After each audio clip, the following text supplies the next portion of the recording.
Hello everyone, this is Dr. Saib Singh. Welcome to my channel Guided. So today's video is going to be about general pathology.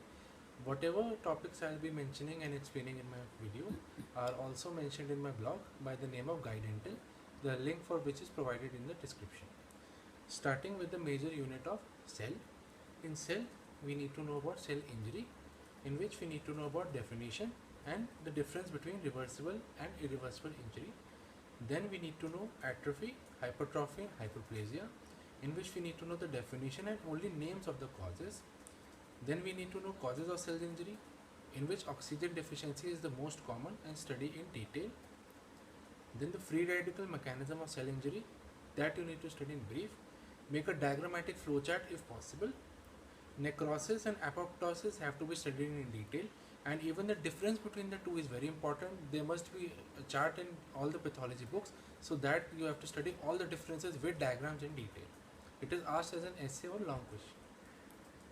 Pathologic calcification, you need to know the definition and the difference between the dystrophic and metastatic calcification. Coming on to inflammation, you need to know the cardinal signs of inflammation along with the fifth sign. Then acute inflammation, you need to know transudate, exudate, vascular and cellular events of acute inflammation and the outcome of acute inflammation. Then in chronic inflammation, you need to know the cells of chronic inflammation, granulomatous inflammation, morphology of granuloma and granuloma versus granulation tissue. That is the difference between the granuloma and granulation tissue. And also you need to know the basic differences between acute and chronic inflammation. They may ask you this as a short note, so any 5 to 6 differences will do. Coming to hemodynamic disorders, in which you need to know basic concept of and the difference between hydrostatic and oncotic pressure, difference between hyperemia and congestion, morphology of chronic pulmonary and hepatic congestion. These two types of congestions are very important and have to be studied in detail. And do mention about heart failure cells and nutmeg liver in detail in case of pulmonary and hepatic congestion. In edema, you need to know anasarca, pathophysiology due to hydrostatic and plasma pressure in detail, and dependent and periorbital edema. These only brief, 1 or 2 paragraphs for a short note. Hemorrhage, you need to know the causes and the definition in detail. Thrombosis and thrombus, you need to know definition, Virchow's triad as a short note. Difference between arterial and venous thrombi, this is asked as a short note once again. Difference between antemortem and postmortem clot. Fate of the thrombus, deep venous thrombosis, this is very important, very frequently asked as a short note. So DVT or deep venous thrombosis you have to study in detail. And disseminated intravascular coagulation, DIC, you should know the full form. This is for brief, for a short note. Embolism, you need to know definition, sources, types, pulmonary thromboembolism in detail, and decompression sickness in detail. Infarction, you need to know definition, causes, types, complication, difference between red and white infarct in detail. Coming on to shock, you need to know definition, types, etiopathogenesis and etiological mechanism, and the features of shock. Features of shock are very important from pathology point of view. So the features of shock you have to know in detail. Next topic is amyloidosis. In amyloidosis, you need to know the definition and the physical and chemical natures or characteristics of amyloid in detail. Then you need to know pathogenesis of amyloid and the staining characteristics of amyloid. In staining characteristics, study Congo-Red stain in detail. Congo-Red stain is asked at an MCQ and also in your Viva. So Congo-Red stain in amyloidosis is very important.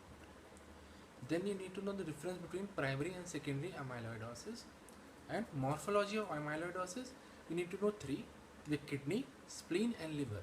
These 3 organs, the morphology of amyloidosis have to be studied in detail.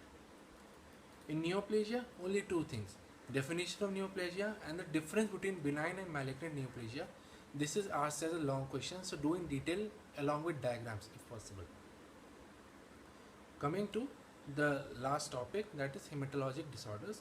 In hematologic disorders, you need to know anemia in detail. In anemia, you need to know definition, normal hemoglobin levels in human beings, classification of anemia in detail, hemolytic anemia. In hemolytic anemia, you need to know the definition and causes of hemolytic anemia, In sickle cell anemia, you need to know etiopathogenesis in detail, oral manifestations, not the general, oral manifestations, radiological features. In radiological features, make sure to mention Crucut and hair on end pattern.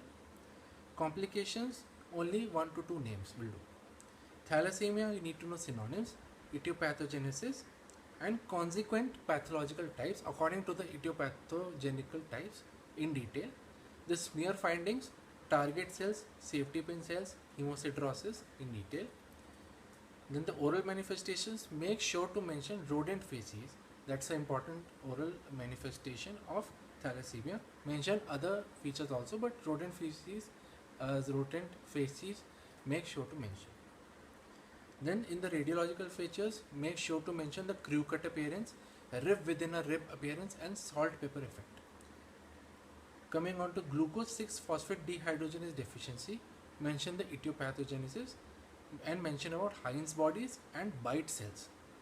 In paroxysmal nocturnal hemoglobinuria, just need to know the pathogenesis for a short note. In immunohemolytic anemia, know about the warm and cold types, as we all know. You need to know only 3 things: the antibody present, the sites, and the Coombs antiglobulin test for each of the types, that is warm and cold types. Iron deficiency anemia, you need to know the definition, causes, clinical features. Clinical features, make sure to mention koilonychia, angular cheilitis, and Plummer-Vinson syndrome for sure. Coming to megaloblastic anemia, you need to know etiology, that is vitamin B12 and folate deficiency. Pathogenesis, the nucleus cytoplasmic asynchrony, ineffective hematopoiesis, and the nucleus cytoplasmic asynchrony and ineffective hematopoiesis has to be studied in detail. The morphology, you need to know that there is cellular gigantism, hypersegmented neutrophils, and X-shaped macroavelocytes. These features are typical features, so please do mention in your answers. You can mention other features also if you need to study this for a long note, but mention these features for sure. Then folate deficiency anemia, you need to know the glossitis, the type of glossitis, that is Hunter's glossitis, in detail. In vitamin B12 or pernicious anemia, you need to know the synonyms, etiopathology, triad of symptoms, and Hunter's glossitis in detail. Aplastic anemia, study the etiology and oral manifestations, that's it. Myelophthitic anemia, only the cause and the morphology. Coming to polycythemia vera or polycythemia, you need to know the types, the absolute and relative polycythemia in detail, and the oral manifestations. In neutropenia, study about WBC count, causes, and oral manifestations. Chidiac-Higashi syndrome, the cause, the clinical feature, just you need to know that there is partial oculocutaneous albinism, only this clinical feature is important. The oral manifestations, and you need to know about the Dole bodies, which is a histopathological feature. Leukemia, you need to know the classification. Etiology, you need to especially mention about the Philadelphia chromosome, that is very important. Then the difference between acute lymphoblastic leukemia ALL and chronic lymphocytic leukemia CLL, also known as small lymphocytic leukemia SLL, in detail, so that this difference is asked as a long note, and you should know the short forms also, that ALL, CLL, and SLL. Then in leukemia, you need to know about acute myeloid leukemia. Acute myeloid leukemia, know about the clinical features, Auer rods, AUER, Auer rods feature, this is important. Auer rods can be asked separately as a short note also. Then chronic myeloid leukemia CML, you need to know the genes involved and the oral manifestations. Then in the bleeding disorders, you need to know classification of bleeding disorders, disseminated intravascular coagulation, in brief as a short note, which is earlier mentioned also.